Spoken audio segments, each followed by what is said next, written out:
Assalamualaikum warahmatullahi wabarakatuh. Perkenalkan, nama saya Raffi Fadilah Febriawan, mahasiswa PVTO. Pada kesempatan kali ini saya akan mempresentasikan PPT yang saya buat tentang pendidikan inklusif yang ada di Rusia. Rusia, sebagai negara terbesar di dunia, Rusia memiliki keberagaman budaya dan sejarah yang kaya.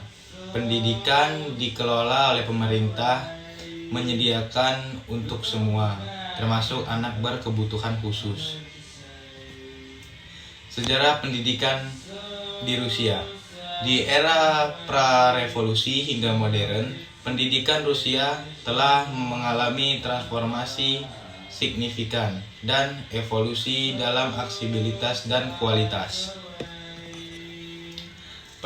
Perkembangan pendidikan inklusif yang ada di Rusia.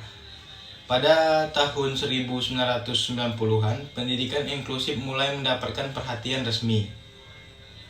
Terus lanjut ke tahun 2000-an, kebijakan mendukung hak pendidik yang setara diterapkan. Pada 2012, reformasi pendidikan inklusif diperluas di kota besar, dan pada 2020 implementasi kurikulum adaptif untuk siswa berkebutuhan khusus. Kebijakan pendidikan inklusif. Kebijakan pemerintah Rusia mendukung akses pendidikan setara untuk semua siswa, mengedepankan inklusi dalam sistem pendidikan nasional. Praktik baik, mendorong inklusi dalam pendidikan siswa. Integrasi siswa. Integrasi siswa berkebutuhan khusus di sekolah umum memungkinkan mereka belajar bersama siswa lain, mempromosikan interaksi sosial yang penting dan mengurangi stigma terhadap perbedaan.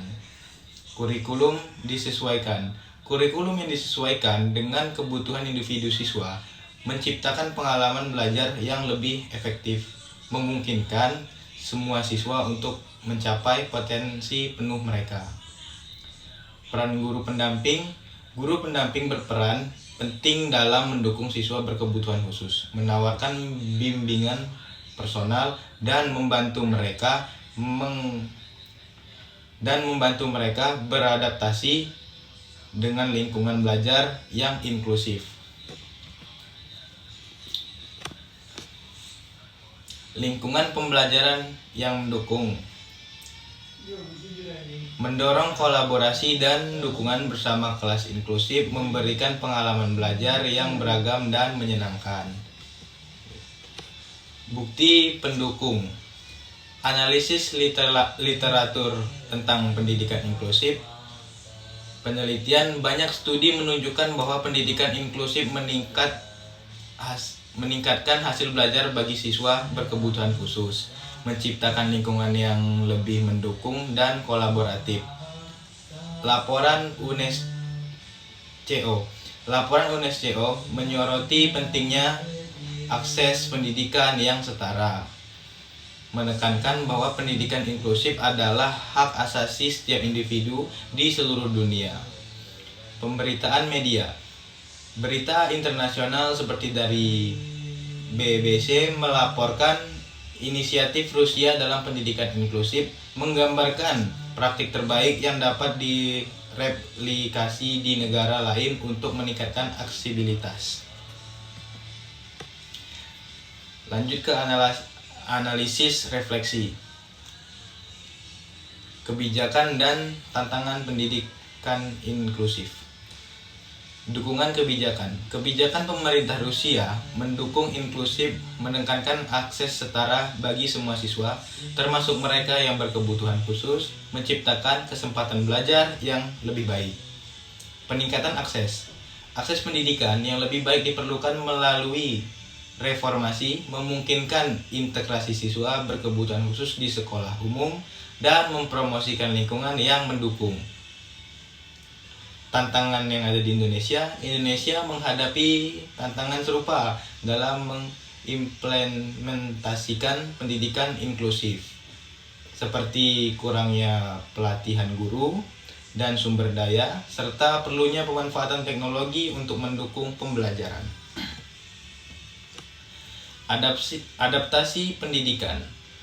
Belajar dari pengalaman inklusif yang ada di Rusia, pengalaman Rusia dalam pendidikan inklusif memberikan pelajaran berharga bagi Indonesia, terutama dalam menghadirkan akses yang adil bagi semua siswa tanpa terkecuali, serta pentingnya pelatihan guru. Pentingnya inklusi. Mewujudkan kesetaraan dalam pendidikan untuk semua. Pendidikan inklusi adalah kunci untuk menciptakan masa depan yang adil, memastikan setiap siswa terlepas dari latar belakang atau kebutuhan, memiliki akses untuk belajar dan berkembang bersama. Kesimpulannya, masa depan pendidikan inklusif di Rusia. Pendidikan inklusif di Rusia menunjukkan kemajuan yang signifikan, memberikan harapan akan akses pendidikan yang setara dan adil bagi semua siswa, serta membentuk masa depan yang lebih cerah. Mungkin sekian yang bisa saya sampaikan. Mohon maaf jika ada kata-kata yang salah. Saya akhiri. Wassalamualaikum warahmatullahi wabarakatuh.